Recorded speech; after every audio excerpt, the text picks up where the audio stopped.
What do you think of the state of modern Britain, Peter? God, how long have you got, Christopher? I mean, About 20 really, minutes I in mean, total. from what point of view? I suppose, just to allude to something we were just talking about before we came on air, the general decline in, you know, our surroundings has suddenly become noticeable. Yeah. Sorry, John, we're getting an echo. Can we stop that, please? Yeah. And I've sort of found this because I've been going around the country, different places, and you can't, it's sort of palpable. Fewer people about, and also just dirty streets, tattiness generally, a sense of things not working. I mean, all of this, nothing news, I'm sure, anyone who's listening. I interrupt this segment to bring you an important message about this stuff, the dollar. Not going so well, is it? Inflation is out of control and debt is even more out of control. In fact, the US government is on the verge of spending $1 trillion a year just servicing its debt. It spends about 6.6 trillion and it only collects about 4.6 trillion in revenues. So you can see that this situation is rapidly taking a turn for the worse. You might want to consider some gold and silver, and that is why that we've done a partnership deal with Goldco and we've created lotuseatersgold.com. Go and check that out. It's an offer for our American viewers. You can transfer a proportion of your IRA into this, and if you do so, you're going to get some of this lovely stuff, some bonus silver thrown in on top, up to $10,000. Or you can even take delivery of the physical gold to your home address if you prefer. So if you want money that goes clang when you put it down, check out lotuseatersgold.com. But I think that, when you look at all of these sorts of things, even the way that people's demeanor, even, then that seems to have actually struck me almost in the past year, I would say. It's sudden like that. And I've lived in London all my life, but I moved out to Windsor a year and a half ago. And people think that, Windsor's this very twee place and everything. It's not twee at all, actually. But, even in, places like Windsor, there are signs of, empty shops. We things that basically people have got used to in their own suburban town centres. It's too easy to say it's just about the pandemic. No. I think there's been a general retreat for these very reasons from the public space. I see it in myself. I can feel it in myself. There's been a general sort of hollowing out of life. Yes, exactly. And a sort of exhaustion. I would say cultural exhaustion.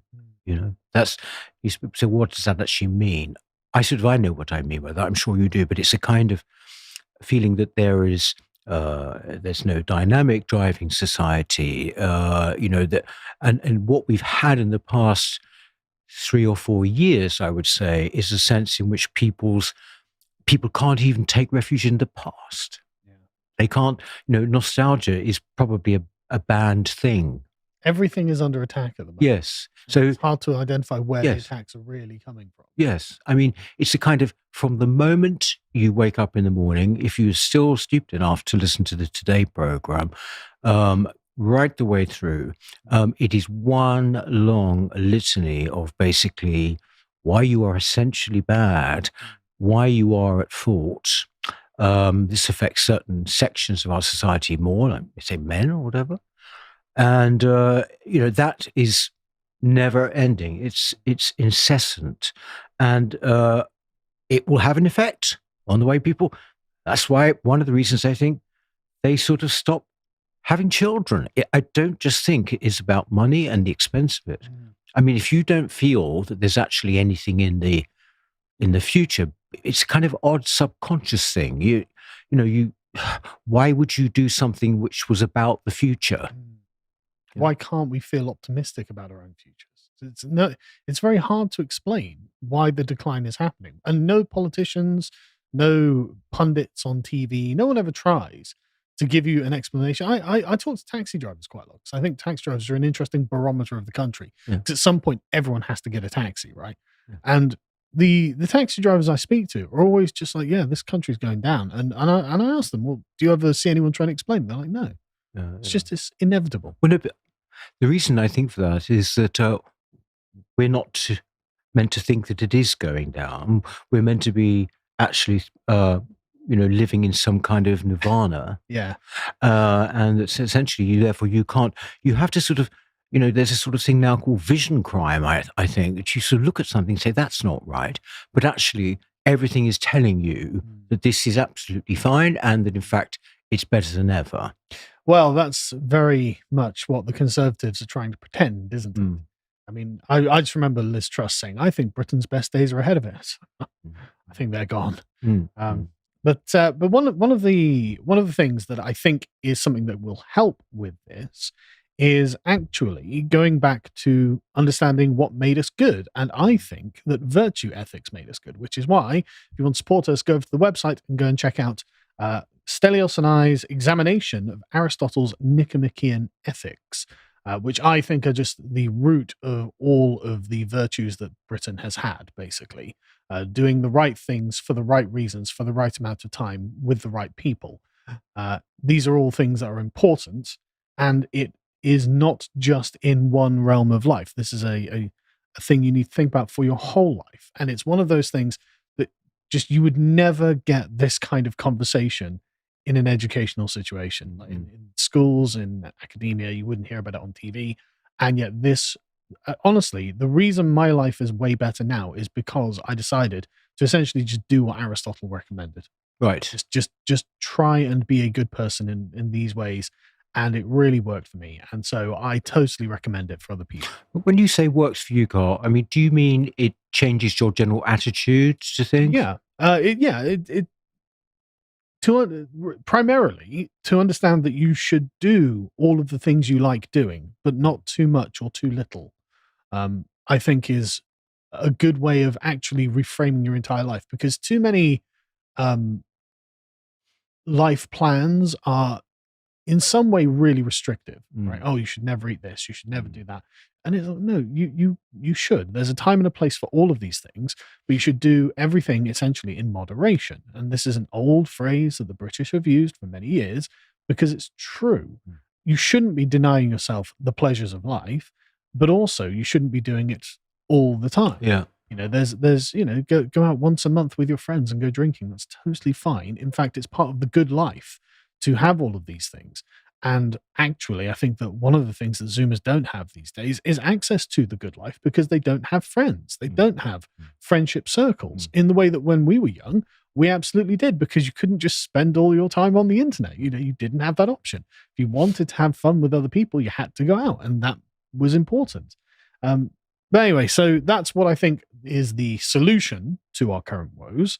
But let's have a look at our current woes. So there was a recent poll by Ipsos Mori, I believe it was, where they asked people, well, do you think Britain's getting better or worse?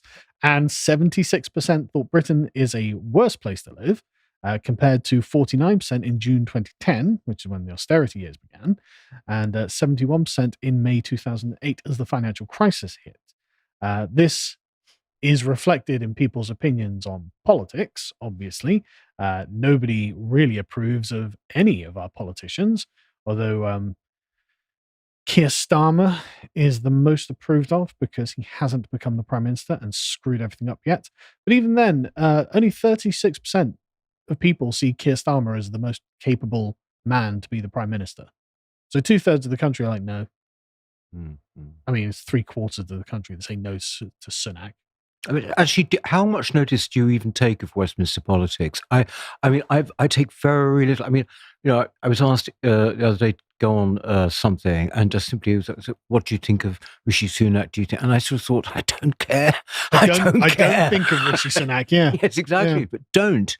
Seems a perfectly nice guy. I'm sure it'd be nice to have a barbecue with. Yeah. Yes. Yeah. But I mean, really, it seems beside the point. Yes. That's the point. Yeah. I wrote something about this on Twitter the other day. It's clear that there are forces at work that are just beyond national government at this point, and none of the people in charge have got the stones to challenge these forces. And so the governments just feel like regional managers. Like Rishi Sunak feels like the regional manager of a McDonald's. Everything he presents in the sort of CBBS presenter voice. And it's like, look, I don't take you seriously. I don't really think you're in charge. You don't have the gravitas or the energy to make me think that you're the one who's really pulling these strings. Yes. But it's not just me who thinks this. I mean, 79% of people are dissatisfied with the government. Only 14% of the people in the country are satisfied with the government. I'd love to speak to some of those people.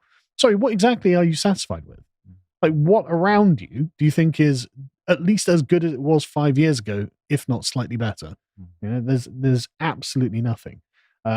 Fewer than half the country think that Labour are ready to form a government, obviously, but none of the above are essentially in a commanding lead at this point in British politics, which is typical. Well, the thing is that the general caliber of these people is rock bottom on the whole. I mean, you don't have to be a Thatcherite or think that Thatcher was right to look at her cabinet. I mean, I watched a couple of really good documentaries about Thatcher, and they had these cabinet ministers, former cabinet ministers on, and the fact is they were people with some seriousness about them. They'd had, or sometimes wartime experience still by then. And you sort of felt that they had earned a kind of place. When you look now at the people who make up our Westminster village, they are very, very low rent, and also that it's interestingly that actually that happens as well when the institution, in this case Parliament, is no longer seen as being as meaningful as it was, which is one of the I mean, essentially when the institutions go, well then, why not just have this person in, and why not just let this person become leader? Why not? Yeah, I mean, like I said when I was on Twitter the other day, and I asked people, well, look, just name a politician who you think understands the problem and who you think could devise a plan that would produce the intended results. I can't think of one. I can't think of any.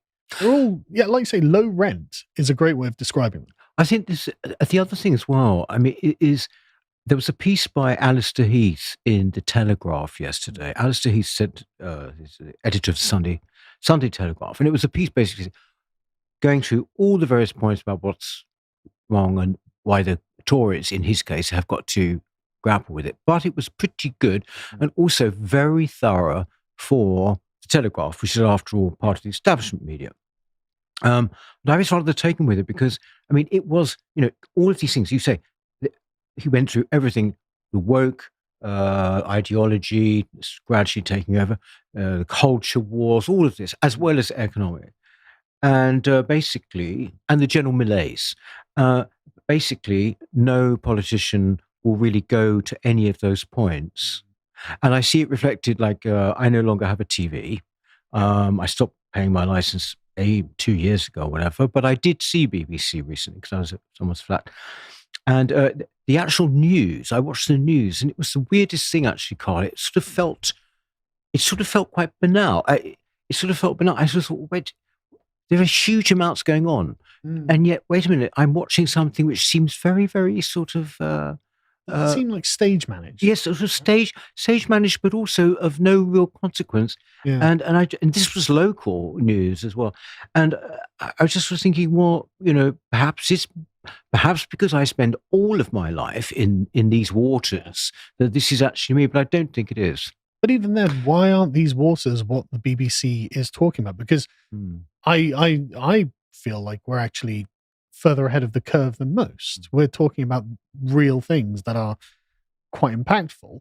And for some reason, the BBC is essentially giving people some kind of political sedative in order to make sure that they don't think anything's wrong as the world crumbles around them. And it's not just the fact that, of course, the government and the political system, it's becoming apparent that everything we have is actually just junk now. Like, we have arrived in the era of badly made products. Here's a quick quote from this that I think just summarizes it. people don't exactly want to pay more for all that stuff. So what has to happen if everything is more expensive and consumers still want to pay the same price is that something has to be cut. And often that's going to be the quality. Even though designers may say, oh, this is just as good, the components themselves are increasingly plastic instead of metal, using glue instead of screws. There's some definite design trends that are making these things not work for very long. Yep. Everyone can see it. And we've, of course, outsourced our manufacturing to China, which isn't exactly reputed for their engineering finesse. And so the things we have are becoming of worse quality, and the places in which we live are becoming of worse quality as well. Turns out that our houses are just terrible, poor quality housing. But look at the framing on this. Well, poor quality housing is costing the NHS 1.4 billion a year in treatments. Maybe I'm not worried about how much it's costing. Maybe I'm worried that we live in a junk heap. Yes. Maybe I'm worried that there's something wrong when we live in squalor. You know, I don't even care about the cost of the NHS, but apparently 11% of the houses in this country, that's 2.5 million homes, are of poor quality and contain more than one Category 1 hazard under the Housing Health and Safety Rating System. I have no idea what that even is. And this, of course, is costing the economy money. It's like, but there's something about the fact that it's humiliating for us to live in a collapsing civilization. Yes, with the housing thing as well, the houses that are being built, say take London, the houses being built there are being built almost entirely for single or maybe couples, young couple, professionals, no kids. Yeah. You know, and they're all luxury. You see, but you know, the idea that there should be a family home is basically something which is sort of disappearing. So that's what's being built at a massive and grotesque expense. I think the thing is with living in squalor as well is that, I mean, you're talking about actual structural faults, are you here? Both, actually. The not only is the house just generally not very pleasant, but the houses themselves are of just poor quality. But again, like this is 2.5 million people, according to one think tank, of young people 18 to 34 who just live in poor quality houses, defining homes that were not in a good state of repair, where the heating, electrics, or plumbing not really in full working order. There's damp present. They're living in very, houses that were old family houses that have been portioned up into apartments now. So they're living in smaller living arrangements, and everyone can see. And you get just things like this, just on Reddit and places. People notice. People come to this country and like, oh my God, yes, why are the houses so terrible? Like, why is this the case? I mean, this person's like, look, if I go to France, Germany, Poland, Romania, Bulgaria, the houses are better and cheaper. Why is it terrible in the UK? And no one knows. No one has any answer. People speculate, but that's, I don't know.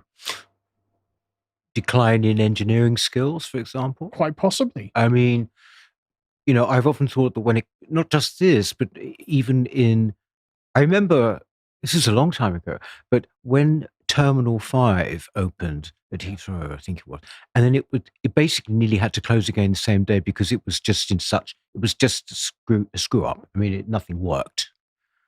And I did think at the time, maybe we're seeing the kind of coming through finally of the complete deterioration in education in schools, that people just simply don't know enough anymore. They don't have skills enough anymore. But I think maybe that's a bit of a stretch to this story. Quite possibly, but I don't know. And I can't say that there isn't some kind of long-term knock-on effect. And even if that isn't the reason for this now, it will be the reason for more of this in the future. Yes, people can't make a decision. They haven't been taught how to make a decision anymore. It's not even that. The standards and pride in the work is all gone because nobody's proud of the country, because the country has been so debased in the eyes of the media, the politicians, the educated classes who are always talking down to them. There's no reason to be proud of anything around you. Right? Well, there's no reason. But I think that's the difference between, the poll, going back to the poll you had there. I think you mentioned 2010 was the one that there'd been a big rise in people thinking Britain got worse. Well, I mean, you've just alluded to it there, but since then, we've been through, for me, which was an absolute low point, would have been 2020, Yeah. during that pandemic thing, during that disastrous lockdown. And then in the middle of it, we had outright attacks on everything we were during the BLM time. And I remember that was the time where colleagues of mine, family members, really thought that that was it. That the level of, things were terrible all around us because of the pandemic, but then there was nothing, even our very foundations now we were being cast adrift from those. The statue of Winston Churchill being defaced. Exactly, and statues being pulled down. Every museum you came across coming out with the same thing, decolonization, the British Museum, British Library, Kew Gardens. Yeah. I mean, it went on and it's still indeed going on. But that, of course, it's going to make people feel that countries, well, it's because, a lot of people will think, well, actually, we're not what we always thought we were. Yeah. Well, we're not what we used to be. Yes. Like, I remember in living memory when this country was much better, when we had self-confidence, when we were happy to do things to a high standard. But that was the Britain I grew up in. But the funny thing is, though, the difference is important, is that in the 1970s, I'm sure you're too young to remember that, Carl, but I was born in 79. So. Right. Well, in the 1970s, trust me, it was grim. Right. That's what my father says. It was very, very grim. That's why he was always been a Thatcherite and not a Labour. Right. You talk about, I've just been going on about, it sounds like I'm about to contradict myself, but in a way I am. But when you talk about the way that things look, the way that maybe Swindon looks now, the way that London looks, wherever, all the time, and you sort of think, boy, has things have ever been as grim as this? Well, actually, the 70s, you've only got to look at old footage if you weren't around then, or even the movies of the time, and basically it was kind of, it was terrible. It was like the aesthetic was terrible. It was, brown and grey and everything very, very... Everything was run down then as well. Incredibly run down. Yeah. Didn't have so much graffiti and all of that, but, things were run down. Yeah. And it changed, whether you liked what happened or not, but it certainly did change. The absolute amazing shift that happened between the 1979 and around about basically 10 years later, just a bit before that, it was extraordinary. Yeah. I know it wasn't great if you were a minor. I'm not saying that, or sure. Or whatever. But you talk about an idea of decline not being inevitable. That was the period. Yeah. And I'm not kidding. I was in the Tory party at that time and very active. You felt that you were on the winning side, and Britain was standing tall and all of this. One thing I think Thatcher was remarkable at, without wanting to digress too much, is that, even though she never had to actually get into the culture wars, because they didn't really exist at that time, or so they thought, she did single-handedly kind of bring the country up in the eyes of other people. Oh, yeah. She was always... I've seen loads of speeches of hers where she's just saying, no, we're British and we're better than you. But it's just the framing of it. If I can just finish that point that I was making in a very laboured way there. The 70s were like that. However, it didn't feel as depressing. Yeah. Simply because we were culturally intact. Yeah. It was economic. Yeah. And it felt like change was possible, right? Yeah. You could, yes. Well, you could line up and be socialist. You could line up with all the massive unions at the time. You could, very honourable, actually, when I think, the unions. Compared to now. Yes, compared to now. Or you could have been a capitalist. But the big argument was, should we be a socialist society or a capitalist one? Now, that sort of, well, it might be making a bit of a return, but it's not really a question, not in a serious way. And yet, culturally, we are all over the place and completely fragmented, but we weren't then. Let's carry on with how else Britain is bad quickly, shall we? What about the NHS? We happy with the NHS? Nope. 47% of British people think that the NHS will get worse in the coming years, and that's only because they're looking at recent history and saying, well, it's got worse now, hasn't it, up until this point? 5 out of every 6 British respondents saying the health service is overstretched, which is more than any other country surveyed. So yeah, not kidding, because the number of people on waiting lists are 11% of the population. 7.5 million people are on waiting lists in the NHS in England. That's mad, isn't it? It's incredible. Like this is a service that's not functioning. Why is it not functioning? Well, I mean, I think one reason is just going to be simply the sheer number of people who are allowed to claim it. Yeah. Because, of course, last year, the Conservative government allowed 1.2 million people to come and live here in perpetuity. Oh, I mean, look, whether it's the NHS or whether it's housing. Oh, well, let's talk about housing, actually. Yeah. This is very interesting. I checked these. You can see there, I'm just asking, well, do you have a link for this? Isn't it interesting how 72% of Somalians in this country have government houses? That you pay for 3/4 of the Somalis in this country to live in a house. Why is that the case? Yeah. Why are they here? Why are any of these people here? Why am I paying for a single one of these people to live in a house? This is mad, right? This is billions that you, the British taxpayer, pay for recent immigrants to live in government housing. Like, and we wonder why there's a decline. Yes. This is your money. This is why you're poor. This is why you can't afford this, right? And so, of course, this isn't exactly breeding a wonderful social environment. Here's just literally something I found this morning, popped up in my feed, which is just awful, right? 2 drug dealers got jailed for stabbing an aspiring lawyer to death in northwest London. The aspiring lawyer was Sven Badzak. Good old British name, that. He got attacked by Rashid Gedel and Shiro Ambersley, who mistook him for someone else and murdered him because they thought he was someone else. We don't have to live like this. We shouldn't have to live like this. This is awful. Why are these people here?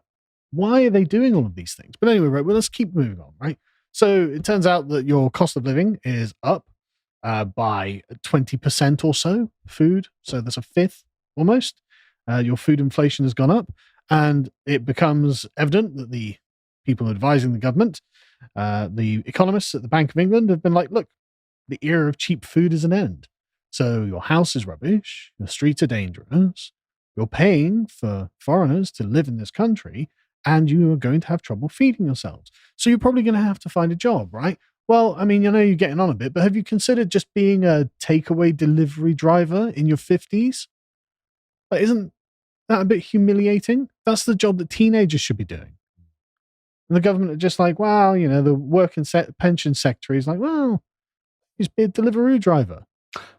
No. Quite an extraordinarily stupid remark to make, isn't it? But it just shows you the expectations and the level of consideration that the people of this country have. So no, you should be looking for, I know you're coming up to retirement, but you're probably poor because everything's going badly. You probably live in a crap house, and you're probably just really desperate for money. So why don't you spend your weekends delivering pizzas to people who need them? Like, just do it. But this is the low aspirations of this country, that everything has come into what I've just called the decline, right? And so I wrote an article about this because I think that you can see it in the people of England. You can see it on their faces as they're walking around. Because I took Peter Boghossian to a local cafe, and I was just sitting there and just watch them walking around. And he was like, yeah, I see what you mean. Like, they just look beaten down, right? And then, I mean, this is just everywhere. Like, this is a really interesting TikTok. Whereas this kid from London, or chap from London, who comes to Swindon, and he's just like, my God, why is this all so run down? Yep, that's a great question. Can you skip about halfway in, John, just so you can see a bit more of it? So you can see the streets. A bit back on that. Sorry, about halfway back. Yeah. So you can just see, like, just the general tattiness of everything. And we'll leave that playing from it just because it's just utterly depressing. And it's like, okay, why? Where are we going as a civilization? What are we doing? Like, it didn't used to look like this. That used to be a market that used to be open every day, and it was full of things, and now it's closed. Also, I mean, like, I was in Norwich recently. Norwich, which is right out on a limb, and it's not a harsh, gritty urban place. But even that was sort of tatty. It's usually, you can tell from when you come in from the station. Yeah, and you come into the station, and things are not quite as they sort of should be. Down at heel. People look bad. I mean, I don't want to. I'll probably regret saying this, but I mean, no one cares about how they look anymore. Nope. That is a sure sign of basically when basically Yep. things are kind of collapsing. You don't care. You simply don't care. It's just your own comfort that you're worried about.